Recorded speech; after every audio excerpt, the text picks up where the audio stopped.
America వెళ్లాలని కలలు కనే వారికి, ముఖ్యంగా యంగ్ సాఫ్ట్వేర్ ఇంజనీర్లకు ఈ న్యూస్ ఒక బ్యాడ్ న్యూస్. ట్రంప్ ప్రభుత్వానికి అత్యంత సన్నిహితులు రిపబ్లికన్ ఎంపీలు కలిసి అమెరికన్ పార్లమెంట్లో కొత్త బిల్లును ప్రవేశపెట్టారు. అదే end H-1B visa abuse act of 2026.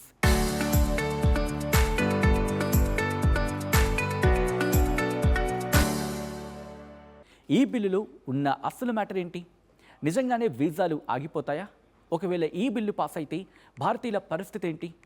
దీని వెనుక ఉన్న అసలు కారణాలేంటో ఈ వీడియోలో క్లియర్గా తెలుసుకుందాం.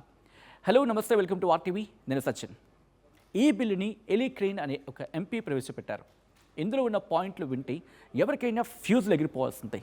అవేంటంటే, అందులో ది వెరీ ఫస్ట్ పాయింట్, వచ్చే 3 ఏళ్ల వరకు కొత్త H-1B వీసాలను అస్సలు ఇవ్వకూడదు. ఇక రెండోది, ప్రస్తుతం ఏటా 65,000 వీసాలు ఇస్తూ ఉంటే దాన్ని ఏకంగా 25,000కు తగ్గించేయాలి. ఇక మూడోది, ఇప్పటిదాకా లాటరీ పద్ధతిలో వీసాలు ఇచ్చేవారు. కానీ ఇకపై ఎవరికైతే ఏడాదికి కనీసం $2 లక్షల జీతం ఉంటుందో వారికే వీసాలు ఇవ్వాలి. నాలుగోది, H-1B వీసా మీద వచ్చేవాళ్ళు తమ భార్యా పిల్లలను వెంట తీసుకురాకూడదు. ఇక ఐదోది, H-1B వీసా నుంచి పర్మనెంట్ రెసిడెన్సీ అంటే గ్రీన్ కార్డుకి మారకుండా అడ్డుకోవాలి. ఎందుకు ఈ కఠిన నిర్ణయాలంటే, అమెరికా ఎంపీలు అభిప్రాయం ప్రకారం, అంటే వాళ్ళు ఏమంటున్నారంటే, పెద్ద పెద్ద టెక్ కంపెనీలు అమెరికన్స్ను నియమించుకుంటే ఎక్కువ జీతాలు ఇవ్వాల్సి వస్తుందని, అదే పనిని తక్కువ జీతానికి చేసే విదేశీయులను, ముఖ్యంగా భారతీయులని H-1B వీసాల మీద తెచ్చుకుంటున్నారు అనేది ఈ ఎంపీల ఆరోపణ. ఇక H-1B వీసాల వల్ల అత్యధికంగా లబ్ధి పొందేది భారతీయులే. దాదాపు 70 నుంచి 80% వీసాలు ఇండియన్స్కు వస్తూ ఉంటాయి. ఒకవేళ వీసాల సంఖ్యను 65,000 నుంచి 25,000కు తగ్గించి అది కూడా 3 ఏళ్లు ఆపేస్తే మన దేశంలోని TCS, ఇన్ఫోసిస్, విప్రో లాంటి సంస్థల బిజినెస్ మోడల్ మొత్తం కుప్పకూరుతుంది. ఎందుకంటే ఈ కంపెనీలు తమ ప్రాజెక్టుల కోసం వేల మందిని అమెరికా పంపిస్తూ ఉంటాయి. ఇక చదువు పూర్తయ్యాక ఇచ్చే ట్రైనింగ్ పీరియడ్ను కూడా రద్దు చేయాలని ఈ బిల్లులో ప్రతిపాదించారు. అంటే చదువు అవ్వగానే స్టూడెంట్స్ వెనక్కి వచ్చేయాల్సి ఉంటుంది అన్నమాట. ఇక థర్డ్ పార్టీ స్టాఫింగ్ ఏజెన్సీల ద్వారా ఉద్యోగులను తీసుకోవడం కూడా బ్యాన్ చేయాలనుకుంటుంది ఈ బిల్. మన దగ్గర చాలామంది విద్యార్థులు అప్పులు చేసి మరీ అమెరికాలో మాస్టర్స్ చదవడానికి వెళ్తూ ఉంటారు. చదువు అయ్యాక అక్కడ OPTలో ఉద్యోగం చేస్తారు. ఆ తర్వాత H-1B వీసా లేకపోతే H-1B తెచ్చుకొని అప్పులు తీరుద్దామని చెప్పి ప్లాన్ చేసుకుంటూ ఉంటారు.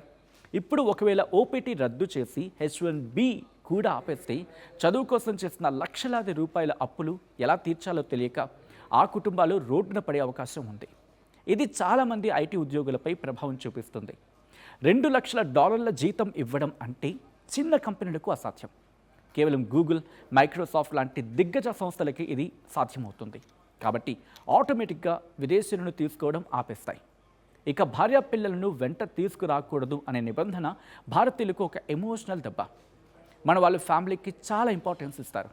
భార్యను, పిల్లలను ఇండియాలో వదిలేసి అమెరికాలో ఒంటరిగా ఉండి ఉద్యోగం చేయడం చాలామందికి ఇష్టం ఉండదు. దీని కారణంగా తెలివైన యువత అమెరికా వెళ్ళడానికి భయపడుతూ ఉంది. ఇక చాలామంది భారతీయులు 10 ఏళ్ల పాటు అమెరికాలో కష్టపడేది ఎందుకు అంటే, ఎప్పటికైనా అక్కడ గ్రీన్ కార్డ్ రాకపోతుందా, లైఫ్ సెటిల్ కాబోతుందా, అంటే లైఫ్ సెటిల్ కాకుండా పోతుందా అని ఒక చిన్న ఆశతో ఇదంతా జరుగుతూ ఉంటుంది. కానీ గ్రీన్ కార్డ్ ఇవ్వం, పని అవ్వగానే వెనక్కి వెళ్ళిపోవాలనే రూల్ పెడితే అక్కడ ఇల్లు కొనాలన్నా, పిల్లల్ని స్కూల్లో జాయిన్ చేయాలన్నా ఎవ్వరికి ఎటువంటి భరోసా, ఎవ్వరికి ఒక్క భరోసా ఉండదు. ఒక మాటలో చెప్పాలంటే, ట్రంప్ రెండోసారి అధికారంలోకి వచ్చాక H-1B వీసా ఈ నిబంధనల్లో భారీ మార్పులు చేశాడు. వీటిలో కొన్ని ఇప్పటికే అమల్లోకి వచ్చాయి, మరికొన్ని ప్రతిపాదన దశలో ఉన్నాయి. 2025 సెప్టెంబర్ నుంచి అమల్లోకి వచ్చిన రూల్ ప్రకారం అమెరికా బయట ఉండి కొత్తగా H-1B వీసా దరఖాస్తు చేసుకునే వారికి దాదాపు $84 లక్షల ఫీజు చెల్లించాలి. ఇప్పటికే H-1B ఉన్నవారికి ఈ ఫీజు వర్తించదు. కానీ వీసాను గ్రీన్ కార్డు కింద మార్చుకోవడాన్ని కష్టతరం చేయాలని చూస్తున్నారు ప్రస్తుతం ఎంపీలు. అండ్ ఈ బిల్ ప్రకారం చూస్తే, సో చూసారుగా, ట్రంప్ టీం నుంచి వచ్చిన ఈ కొత్త బిల్లు అమెరికా వెళ్ళాలనుకునే వారి గుండెల్లో రైళ్లు పరిగెత్తిస్తూ ఉంటాయి. మరి అమెరికా తన తలుపులు మూసేస్తే మన టాలెంట్ ఎక్కడికి వెళ్తుంది?